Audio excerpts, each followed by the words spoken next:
I want to talk to you about a kind of grief that no one prepares you for. The kind that shows up even when no one has died. The kind of grief doesn't come with a funeral, but it does leave lots behind. It can begin with a diagnosis like ALS or dementia, or something else that slowly starts to rewrite your life. Sometimes it can begin the moment you become a caregiver. Most of the time, not by choice. Just because someone needed you, and you said yes, even when the cost is more than you're willing to admit. There's grief in that too. Grief for the life that you had before. Grief in that future you that you thought you'd have. Grief for the version of you that's buried under all kinds of responsibilities and appointments and medications and everything that goes with it, and all the invisible decisions that come along. But no one calls that grief. They call it just being strong or just doing what needs to be done. I say that all the time. And so you just keep going because that's what you have to do. That's what you have no other choice, or you see no other path. And you're quietly holding it all in until one day someone calls it out. Someone names that feeling and then it hits you. That's what it is. A dear friend of mine lost her son in the most heartbreaking way. And recently I heard her say that you have to name what you're feeling. You have to name the invisible. You have to get it out there. Because when you do, you'd be surprised how many people feel exactly the same, but they haven't had the courage to say it. And that stuck with me because it's true. You're not alone in this, even though it feels so very lonely. This quiet kind of grief is everywhere. It's behind your tired eyes. It's behind all the too long to-do lists that you have. Behind caregivers, and even if you're not a caregiver, who say politely, yeah, I'm fine, because there's no space to say anything else. Or if you say you're not fine, then that kind of shows up as weakness. And most people don't know how to respond to that anyway. But here's the thing, grief doesn't go away, because that's not the goal here.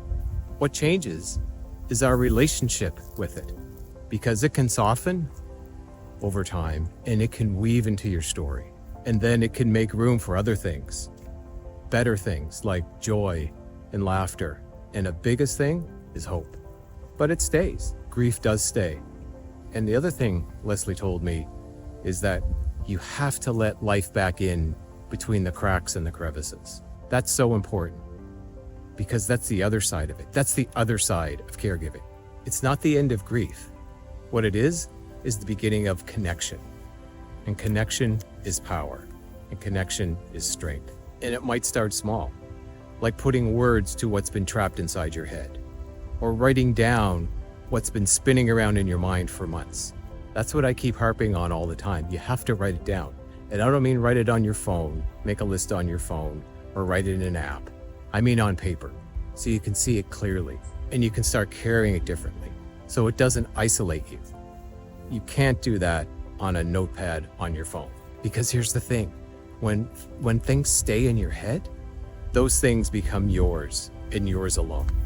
But when you write it down, when you name it, when you call it out, then someone else can join you with that. And that's how we begin to reconnect.